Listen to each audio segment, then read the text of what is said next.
Money that doesn't have velocity is dead money. I always say you have to have your money work as hard for you as you work to get it.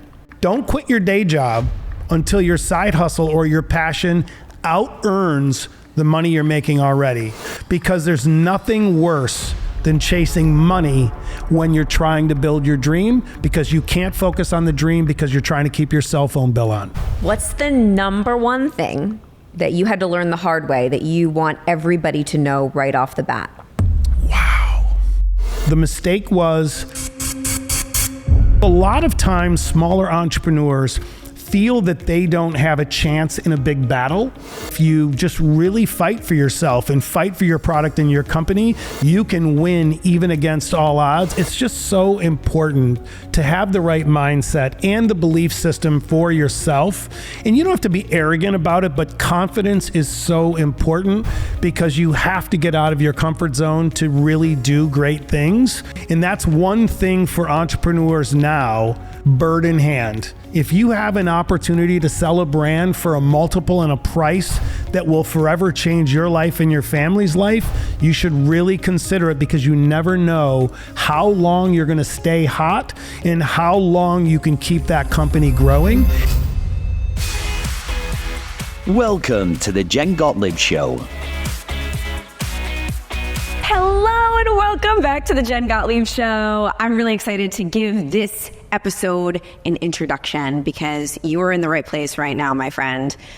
I just did an interview with my friend Robert Croak, and it blew my mind. Now, if you don't know who Robert is, I want to make sure you know before you tune in, because you got to get your notebooks out. If you're in the car listening to this, if you're at the gym, I highly recommend that you listen, but then you re-listen when you've got a pen and a piece of paper. Everybody in the studio was like, I needed to take notes while they were listening to this interview, because it's chock full of actual strategy for you to build wealth. Now, Robert Croak is a good friend of mine. He's an amazing human being, but he's also the inventor and founder of Silly Bandz. Remember Silly Bandz? Those little rubber band shaped bracelets that are shaped as animals that people were crazy about. Incredible, huge company. He founded and created that. He's also been a real estate investor. He's created restaurants and lots of other businesses. And now he's a financial educator. He has millions of followers on social media, has built a massive brand, and spends the majority of his time running Croak Capital, which is his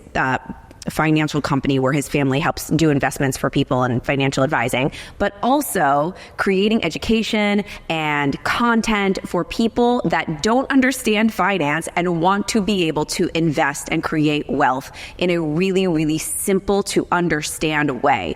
This episode is a breath of fresh air if you're someone that just cannot comprehend where to put your money, how to invest. Maybe you're overwhelmed with all the information on the internet of what you should do and what you shouldn't do. Robert's the guy to listen to, and he explains it in a super simple way.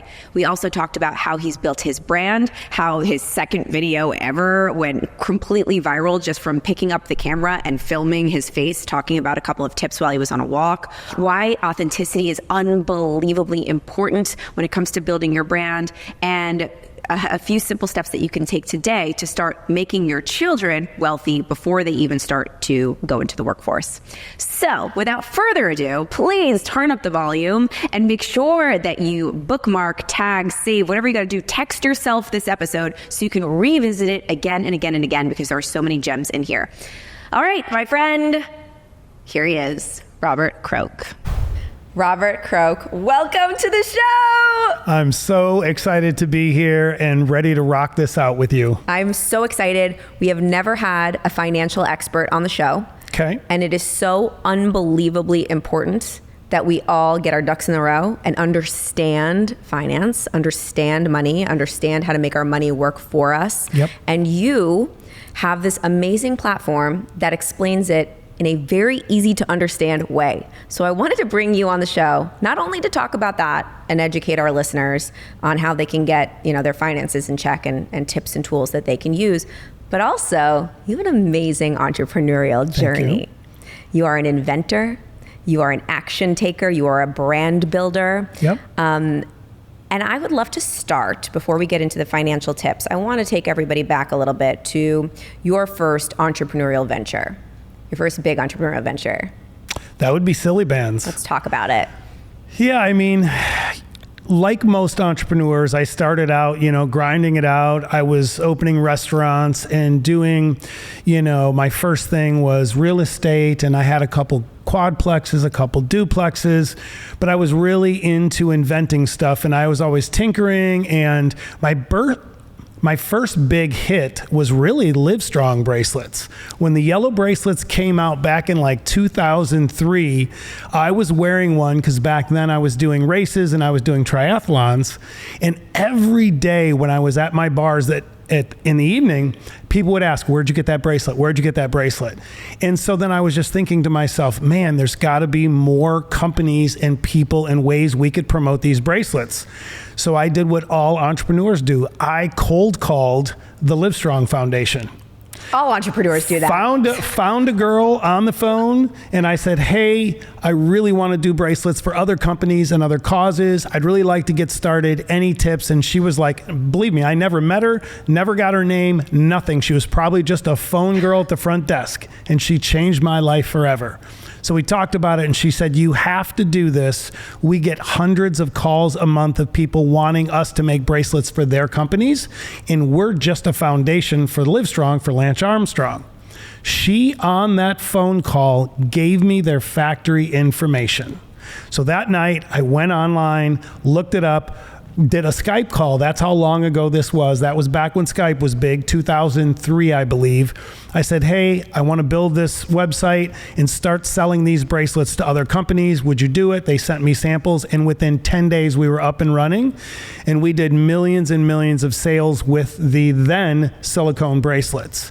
And that's what led the way of me having so much experience in silicone bracelets to do the Silly Bandz project.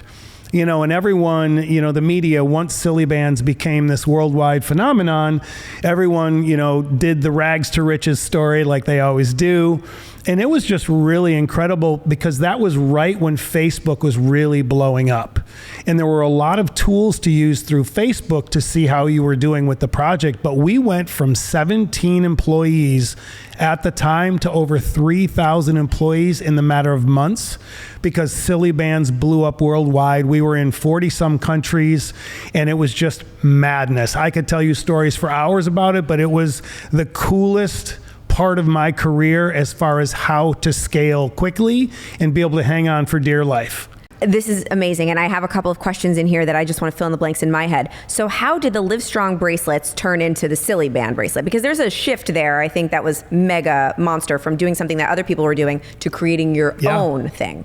I went to China for a product show, and this would have been 4 or 5 years into the silicone bracelets. And I saw these little tiny shaped bracelets. They weren't even bracelets, they were rubber bands, but they were in shapes. They didn't have a lot of detail, but they were really cool. And I was like, wow, I wonder if I could take and make those bigger and with more detail and make them bracelets because of the tradability side of it. And that's what spawned from my experience in silicone bracelets to the Silly Bandz. That's what spawned the Silly Bandz launch. And it was pretty crazy because we launched in 2009 and everyone thought it was an overnight success, and it wasn't. We literally had 4 cases that sat on the shelves for months, and we would sell a pack here and a pack there and a pack here. Then I remember we had the first day where we sold like 50 units, and I was like, holy crap, this is taking off. And then it went nuts, and we went from 50 units to 500 units. Then we had our first retailer called, and they're like, what's your minimum order quantity? And I was like, 48 units sounds good. So I was like, 48 units. And we built out our retail deck from there because at that time, we were only selling on our website. And that's when it went crazy. And I remember one of our people, I ended up buying a warehouse behind our warehouse because we'd run out of space and people were having to work outside. That's how busy we were. And so we scaled so quickly. And I remember we went from like 1 case a week to 50 cases a week to 100 to 1,000 to 3,000 to 5,000 cases a week. And at one point we were doing $1 million days, and it was just crazy, the sales worldwide. And everyone was like, well, how did you, because You and I see every day entrepreneurs after the fact, after the big come up, and then they go out and it's all rainbows and unicorns. And it's, for me, very similar to how I do financial education. I break it down to make people realize it's not all rainbows and unicorns. And I tell all the gritty, ugly, terrible stories that occur along the way of what happens to people when they're scaling a business. And most don't share those moments. That's why I like Tom Bilu's, how he shares his a lot. Yeah, so it just scaled like crazy. It went on a big run for about 3 years. Then, like all trending products, it died off. And I'm very fortunate now, as we sit here today, they're very popular again now with an older audience, because all of the mostly female and some males that were 10, 13, 15 years old back then are now in their 20s and they love them. But it was definitely a crazy 3 years. I sold my house. I made an apartment. We had them build an apartment above our office and warehouse, and me, and at the time, the woman that was in my life and my 3 managers all basically camped out for 2 years upstairs in this apartment because it was so crazy. Was there a match that lit the fire? Because it sounds like you had a viral product. Like if you were to look at that today, we'd be like, oh, you went viral. It's crazy, like a viral social media post.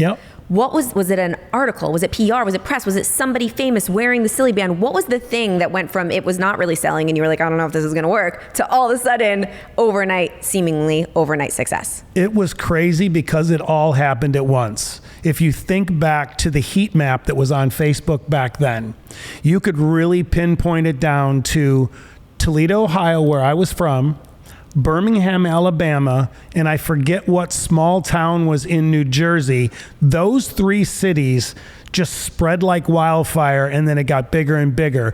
And then we started having like Sarah Jessica Parker, Shakira on her album at the time that was huge, wore Silly Bandz with her arm up on the album. We didn't pay for that. And it was just like more and more celebs were wearing Silly Bandz and talking about them. Then the athletes started wearing them. And it just was so one of the most viral products of all time, if you think about it, other than like Slinky or Beanie Babies or some of those. And I was just very fortunate to be at the right place at the right time, because the economy had crashed right around when Silly Bandz got big in 2009 and into 2010. And so parents had very tight budgets to buy things for their children at that time. And we were very fortunate because a pack of Silly Bandz was $3, $4. And so for them, they couldn't go out at the time and buy, a PlayStation or something that was $400 or $500, or maybe a scooter or whatever was popular at the time, but they could spend $10 on Silly Bandz. So I think for us, there was some luck, and there was also right place at right time, but also having a trending product that was affordable for anyone, I think was the key. What was the biggest mistake you made at that time, looking back, like, oh man, I could have done it a little differently? Yeah, that's kind of a 2-part and a great question. The mistake was I promoted too many people from within that didn't have the experience to be able to handle this at scale. And then I also didn't hire specialists fast enough. And so I had some really great key people in my organization that I was like, okay, you're now the international sales manager, or you're now going to be the head of marketing. And they may have had experience in those categories, but not to the level I needed at that time, because we were scaling so quickly. And so that would probably be mistake number 1. But then also probably, and it's not really a mistake, but a learning curve for me, is when the offers for purchase of the brand came in.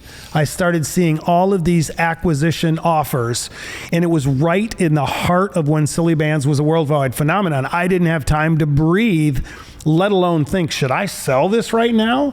And that's one thing for entrepreneurs now, bird in hand. If you have an opportunity to sell a brand for a multiple and a price that will forever change your life and your family's life, you should really consider it, because you never know how long you're going to stay hot and how long you can keep that company growing. And I think that's one of the biggest mistakes I've made in the past and other entrepreneurs make. They create a company without an exit plan. And they want to keep that company because they're like, this is my baby and I love it. And then 18 months later, later, they're gone because there was a market shift, there was an economic shift, maybe there's too much competition because it's really easy to knock people off now when you build a product and it's hard to protect yourself. Because before you can even get trademarks and patents and all of this in place, you're going to have 10 people going on to Alibaba to try and knock you off. So it's very difficult. Is that what happened for you? It did, but it ended up being because we had such a big start with Silly Bandz that we had a lot of knockoffs, but we had brand recognition. So the knockoffs generally failed because the people wanted the original. They didn't want the knockoff that was unbranded. But there is a story about that. That is one of my greatest moments in my career is after the Silly Bandz craze died down and I had a big lawsuit with Walmart of what took place in that lawsuit. That was one of the greatest mic drop moments of my career. And if we have time, we should talk about it.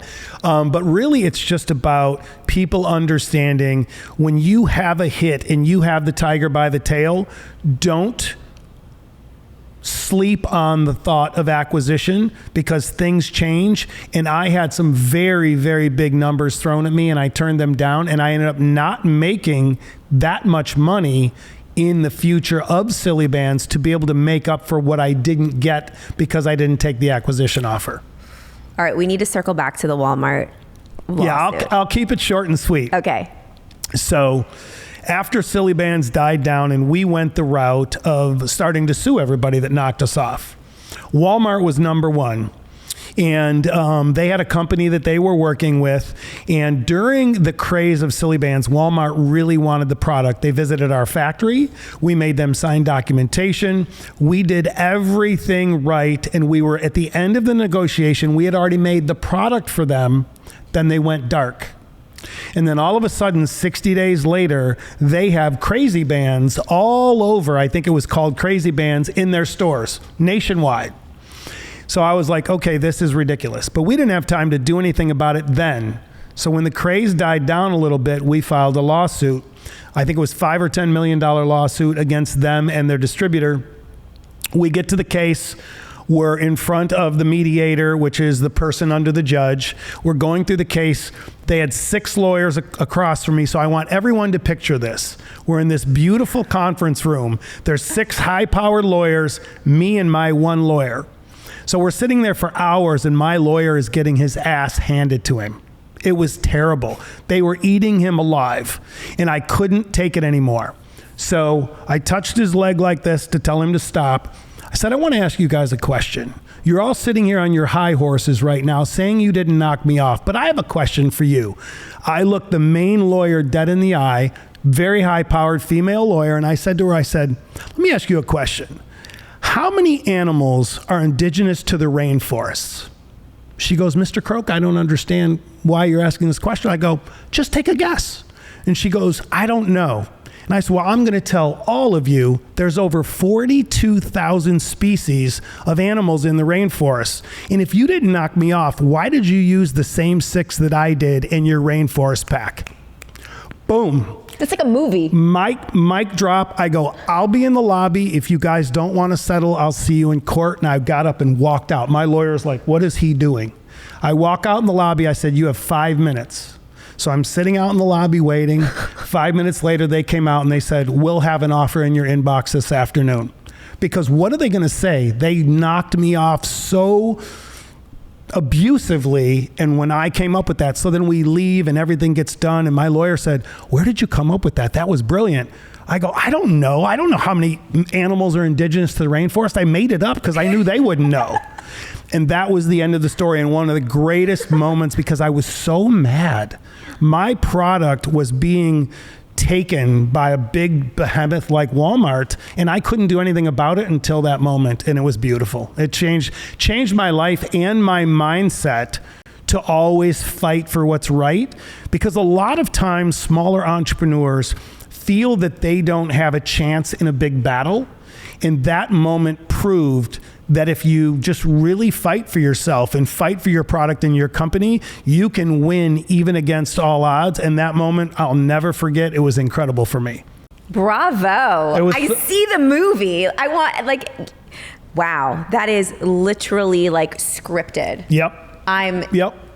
And that takes courage Yep. to say that. So that obviously probably built a lot of confidence within you too after that happened and you walked out and you're like, wow. It did, and it made all of the other lawsuits much easier because people were like, oh shit, what do we do with this guy? Because he doesn't settle and he really fights for himself. So it was awesome. And it was also funny because we got in the car, me and my lawyer, and we rode together. And I said, don't even bother trying to bill me for today.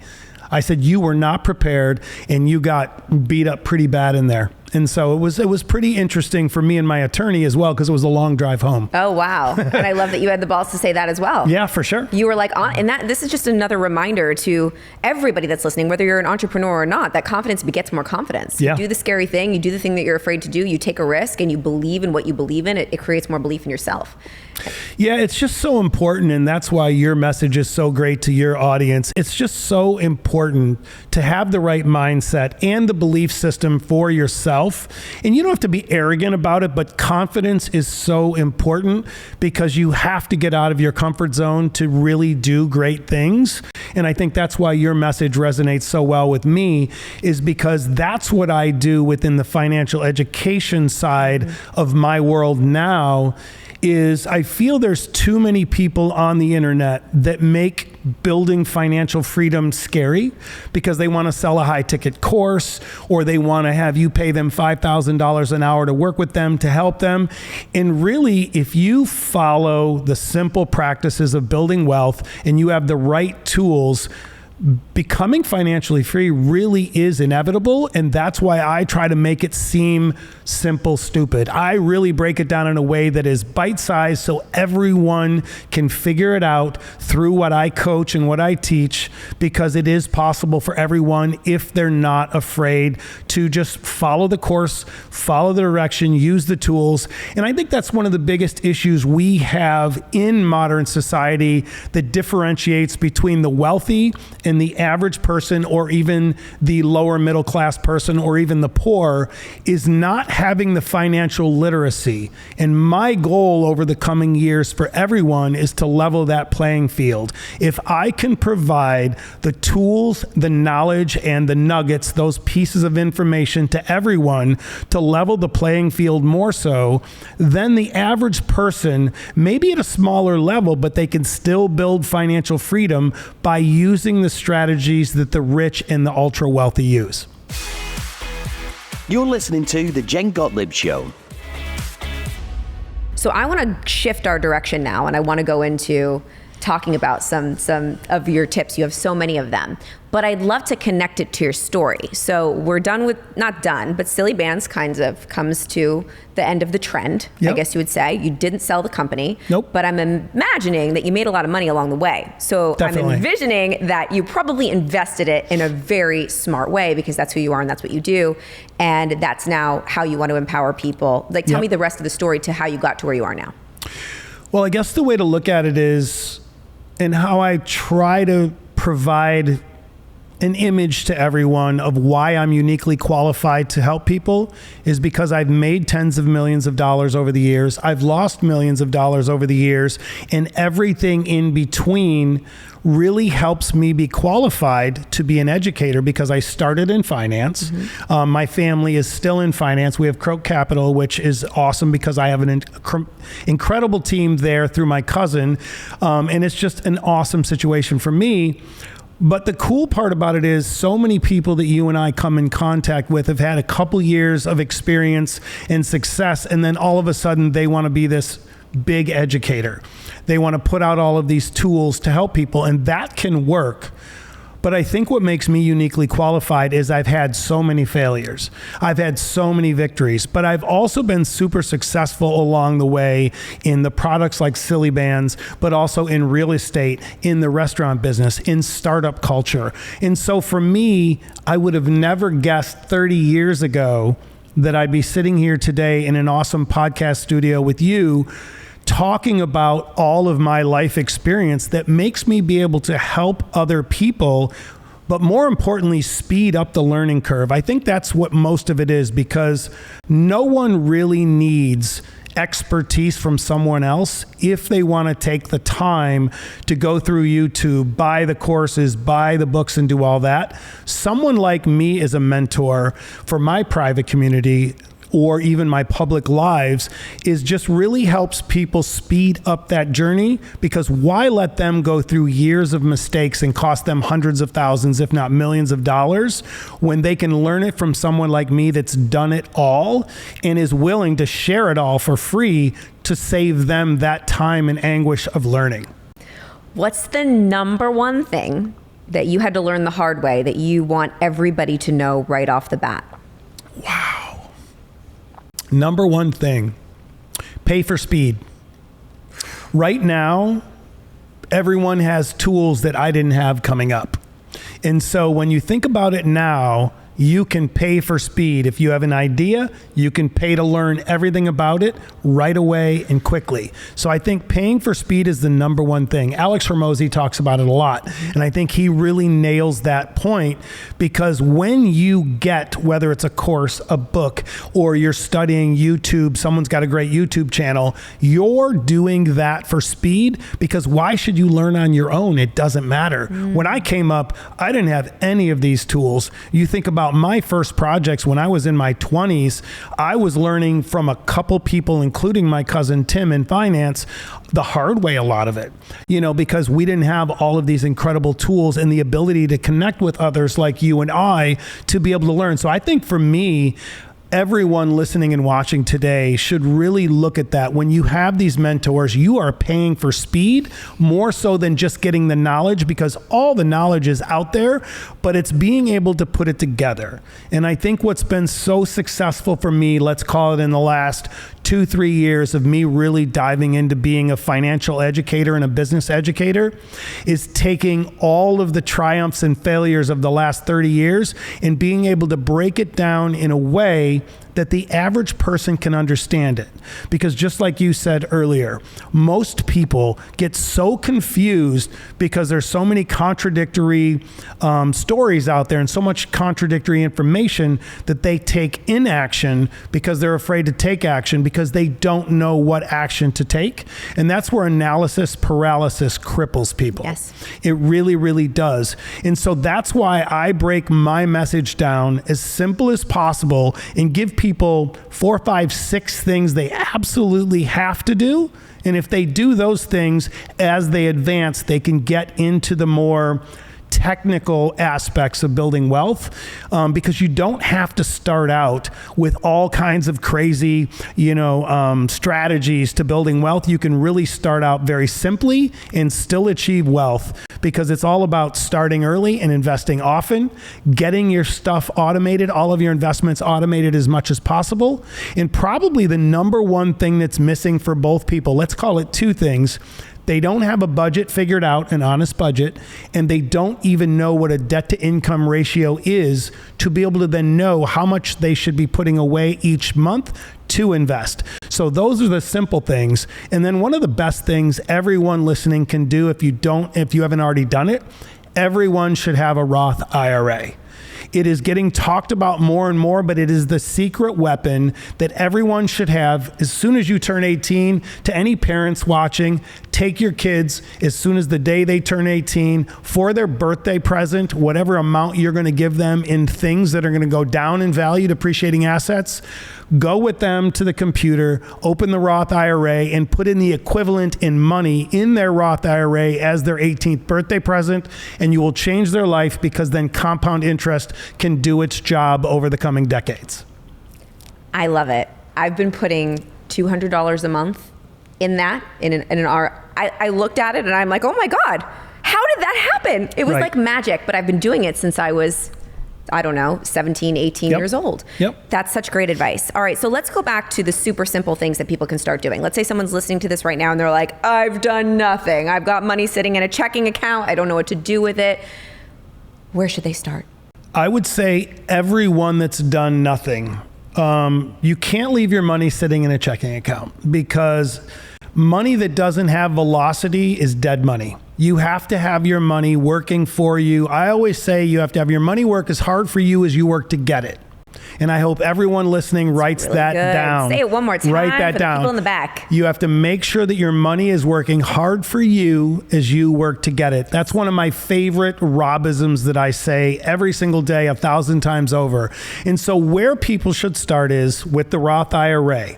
Open the Roth IRA, get yourself a basket of index funds. It can be super simple. You could do VOO, VGT, QQQ, and maybe MOAT. There's 4 index funds you could put right in that Roth IRA. Try to max out the Roth IRA. In 2024, it's $7,000 a year because that money is tax-free for life. Number 2, I would make sure that any money you have for an emergency fund, you have in a high yield savings versus just sitting in a checking or a savings account with your bank. Look around on the internet, check with your bank or credit union, find a good high yield savings. Most high yield savings right now are going to pay 4.75 to 5.35% interest because it's better to make 5% than nothing while you figure it all out.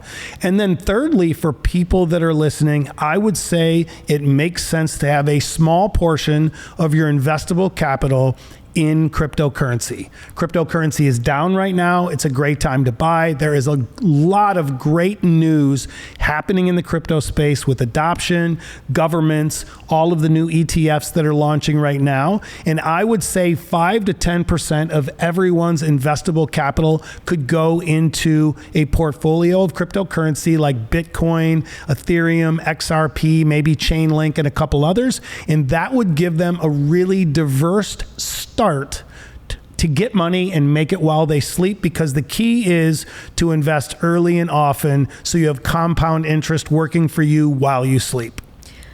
Where do you suggest we invest in Bitcoin and all these places? Robinhood is an app, like really, Yeah. if we're going from the beginning, like we don't even know what to do. We turn on the computer. How do I invest my money? Yeah, I would say my favorites are public.com. I would say secondarily would be Coinbase.com, Crypto.com, and Robinhood is fine. If people like the interface of Robinhood, totally fine. Millions of people use Robinhood. It's not my favorite. I like Public.com better. And then, of course, Coinbase is great as well. This is so valuable. I'm sitting here like, oh my gosh, I'm going to re-listen to this right after. You guys have to send this to me ASAP. So many great tips. Now, I know your family is all involved in this as well. So, and I would love to think, like, if you were talking to, maybe even if you had a kid right now in today's day and age, like today, right now, you had a kid, what would you do as a parent to set that child up for success from day one? Yeah, that's just an incredible question that I touch on as much as possible. And I think it really starts with, there's a bunch of things you can do. You can open a custodial account for your child. That's a great way to do it. You can start a 529 plan for college for your children as well.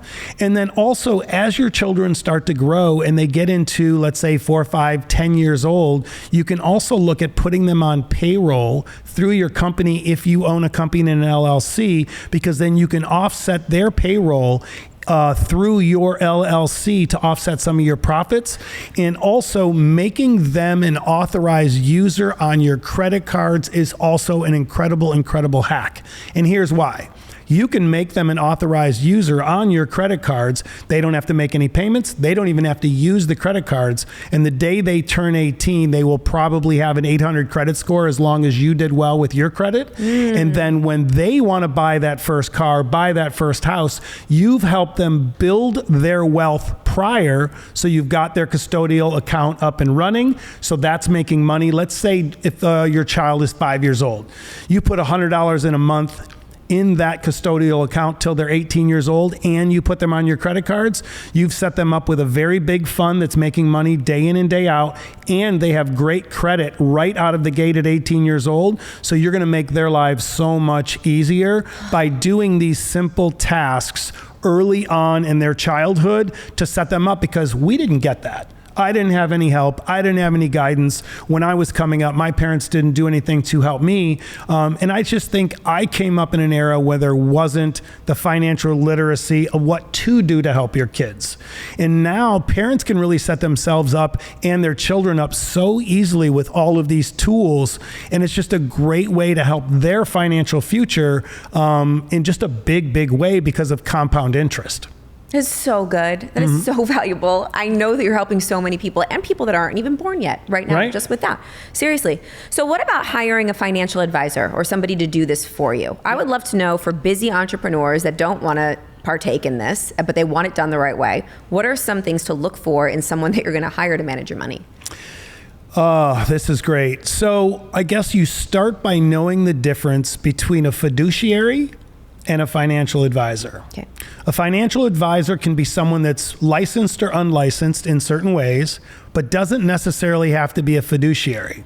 And what fiduciary means is that they have a legal duty to tell you and give you the information and sell you things and guide you in your financial journey without taking commissions, and also by being licensed as a fiduciary. So then that way they have your best interest in mind when they are guiding you on your financial journey.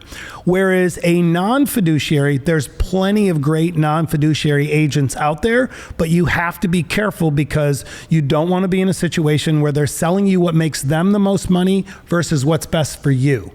And so like in our instance with Croak Capital, we're an independent, which is fantastic for the client base because we're never going to sell them something that makes us the most money. And because we're a fiduciary, we only make money as a percentage of the assets under management, no other fees. So where you should start with the when of having a financial advisor is, in my opinion, it's when you get past probably the $100,000 to $200,000 mark of invested capital, but you're also starting to build your other revenue streams. Maybe you just bought your first property, or you've invested in a small business, and you're starting to structure your financial future. That's where a really good financial advisor can come in to help, because it's not about picking the index funds or the stocks to purchase to build wealth. It's about building the structure to make sure that you are set up well for the future. Because I see a lot of people that get into the real estate business, and they'll have 5 or 6 different properties in one LLC, or they'll have 3 properties, 2 businesses, and their own business all in one LLC, and this is a mistake. The key to financial freedom later on as you grow more and more is to have insulation and make sure you have proper structure. And that's where a really good financial advisor comes in, because you want to be able to have, and there's difference of opinions on this, just like with everybody, but you want to have those LLCs separated. And then generally, as you're growing your wealth, you want all of your LLCs owned by a holding company. And then you want the holding company owned by what's called a revocable trust. Then this gives you kind of that pipeline and that pyramid of insulation and layering against liability. And having just an LLC is fine, but having these extra steps as you advance is just so much better, because the last thing you want to do is work for 20 years, build yourself up, and lose it all to an inside or an outside attack because you were ill prepared from your financial structure. So I think that's the starting point, and why most people can, if they want to, and this is a big, big problem for me in society of what is taught, they can self-manage to build their personal wealth. You can. There's enough tools out there. There's people like me as an educator that can help you along the way. But when you start to build more and more, and you believe you're going to see a lot of success, having the financial advisor that's a fiduciary that might take 0.08% to help you build everything is well worth it, just for the tax planning, the haven strategies, and being able to figure out how to structure it all is worth every single penny. Get outside of your comfort zone and into your best life, one small step at a time. I want to take a short pivot to you building your brand, because not only are you an inventor and an entrepreneur and an educator, obviously you heard how genius he is in all these areas, but you've also built a massive following and a real community. Yep. Like, I was live with you on TikTok. You have a real diehard community. They show up for you. They can't wait to hear everything that you have to say. And you built it in the most simple way. Yep. You do walks, selfie style, and you give tips. Yep. And your videos go viral constantly. Now, many people listening to my podcast want to be seen. They want to build brands. They want to become the recognized expert. And they might be an expert in something like finance, or they might be lawyers or dentists or doctors, something that doesn't seem very Instagram, TikTok worthy. But I'm so excited to have you on to talk about how it can be. So can you take us on your journey of building this brand of Robert Croak? Yeah, it's an interesting story. So I was living in Denver, Colorado a couple years ago, and it kind of was two-part. Dan Fleischman was part of it, and a gentleman from JP Morgan Chase was the other catalyst to all of this that has happened. I did a little speaking at a JP Morgan Chase roundtable event, and afterwards, one of the higher ups at JP Morgan Chase was he's like, I just love your view of personal finance and how people can do this, and you're just really, really dialed in. And, I took that to heart, and I was like, wow, this is really cool. And I did a couple videos here and there on TikTok and Instagram, but nothing really focused on building my personal brand. It was just random whenever I had something in my mind. And then a couple weeks later, I was with Dan Fleischman at an event, and we were talking about it. I said, what do you think? Should I really go after my personal brand and really dial it in and do what I think is right to share my stories? And he said, you're 600 miles of everybody else online that has big personal brands. Why wouldn't you? And so it was that simple. And I was so frustrated in the weeks after that because there were so many people online, and a lot of them are friends of ours, so I'm not going to mention names or acquaintances, but I was so sick of their information. It was so contrived. It was so gate kept because they wanted to sell something and they didn't want to just give value. And I think one of the best kind of mentors for giving value for many years was Gary Vee. He just spilled and spilled and spilled. Then he had an offer. Yeah. Same with Alex Hormozy. Give, then have an offer. We all have to make money here. But I just felt that I could take all of my stories from the last 30 years, put it out there and see what happened. And I was very fortunate because I made the mindset shift that I was going to do this. So I walked away from equity in 7 companies. I wrote letters and I said, you can buy me out or I'm just going to give you your equity back, because I wanted to free up the time to start over to build my personal brand. And I told my entire team for all the remaining companies that this might take 6 months to a year, but I was going to go for it, but I was going to do it my way. And this was 2 years ago when every single video was done in a massively awesome studio like this. Every video had so many edits and so much going on. And I was like, I don't want to be that. I just want to go outside. I want to walk because I think better. And I did the very first video in this new kind of strategy of building my personal brand. And in the first couple days, it got 2 million views. And I was like, okay, this is going to work.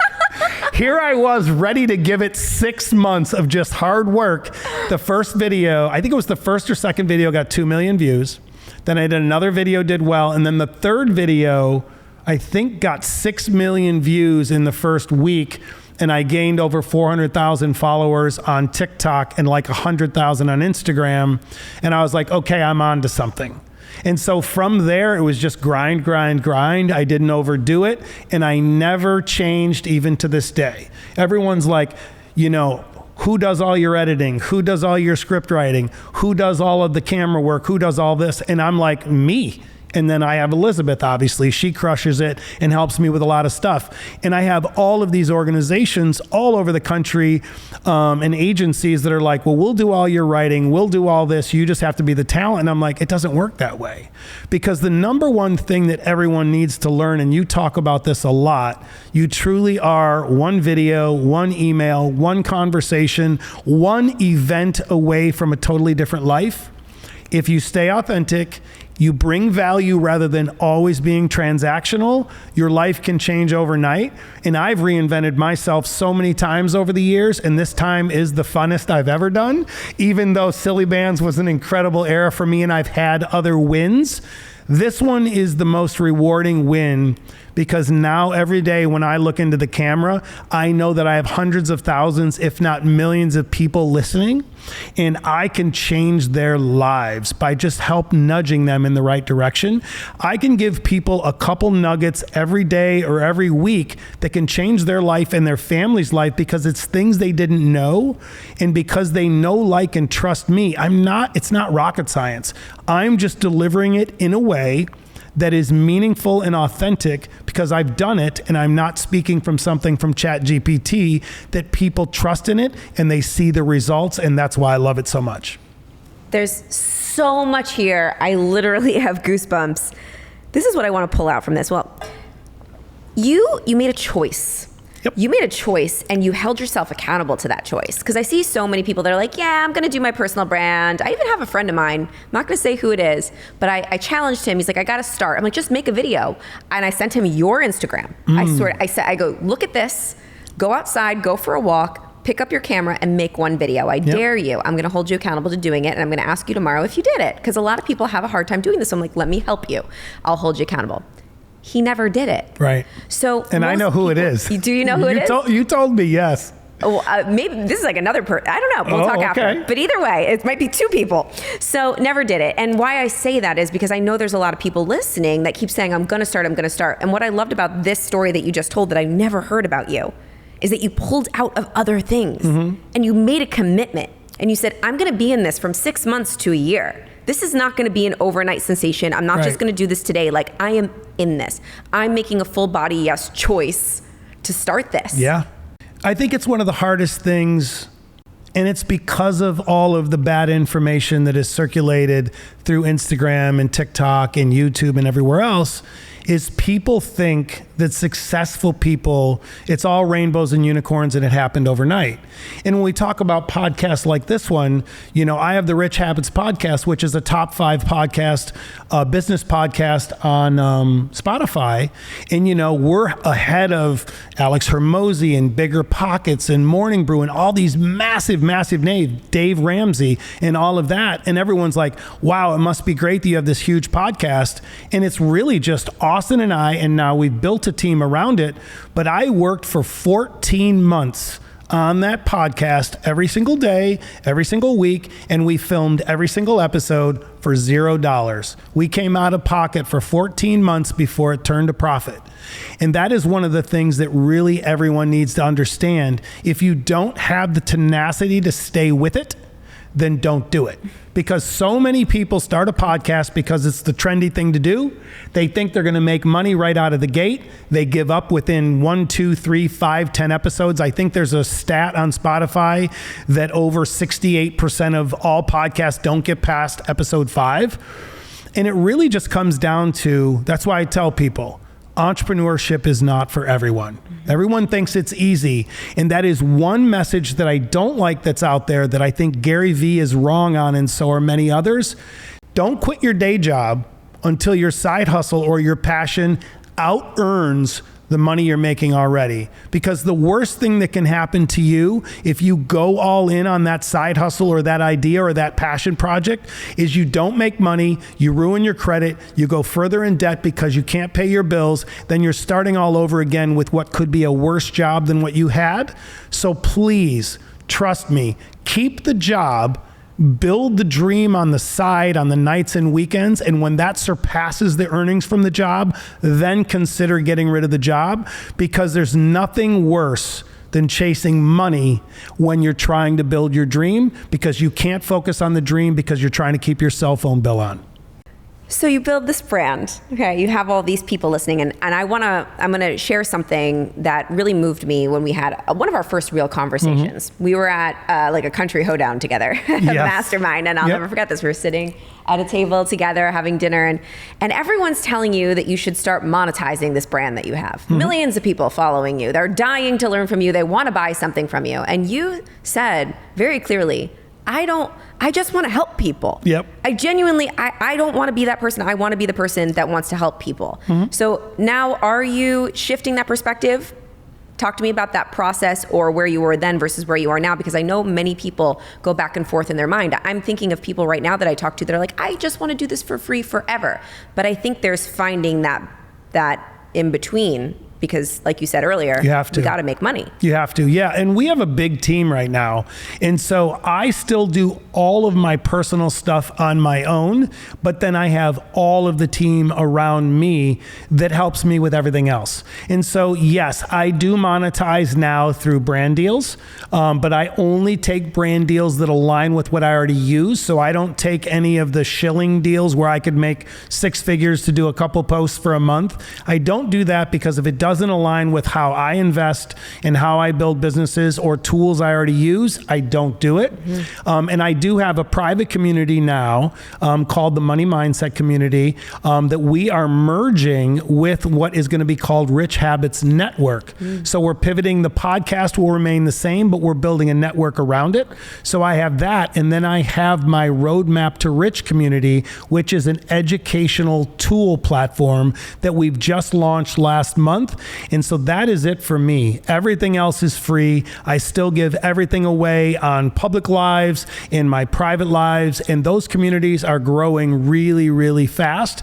And you're absolutely right. So many people, hundreds and hundreds of people are like, please sell us something. You have given us so much value over the years. Please sell us something. So that's where building the community comes in, and then now offering some other offers, but that's it. Very, very little. Yeah, it really truly is the law of reciprocity. And it is energy. When you give and you have that pure heart of just wanting to give authentically, like what you shared, I'm just going to go outside and I'm going to talk to you as if I was talking to you if we were on a walk, and you give every single day. People want to return the favor. They want to. That's the easiest form of marketing and branding. You do this better than anybody that I know. And that's why I share your profiles more than anyone that I know. Seriously, more than Gary, more than Alex Hormozi. I share your stuff because it's authentic and it's real. And your people want to work with you because you make it easy to understand, like they were sitting at dinner with you. Yep. And I really appreciate that. So as we wrap up, I'd love for you to just share with me, if you could paint a billboard and it was like your last billboard, your last hurrah on the planet of what you want everybody to know, like one truth that you want everybody to you want to leave behind, and that billboard could live on forever, and it was the Robert Croak billboard, what would it say and why would it say it? Something to the effect of always be true to your inner self, not what the public believes you should be. And then also never, ever think it's too late financially or to reinvent yourself. So many people in my DMs and in my messages every single day, they're like, I'm 48 years old, financial freedom passed me by, I'm 54 years old, I'm starting over, it's too late. That is bullcrap, and that is a lack mindset excuse. So for me, it would be something to the effect of, it's never too late to reinvent yourself. I always use the references like, Ray Kroc starting McDonald's at 54 years old, or Sam Walton starting Walmart at 57 years old. It's never, ever too late.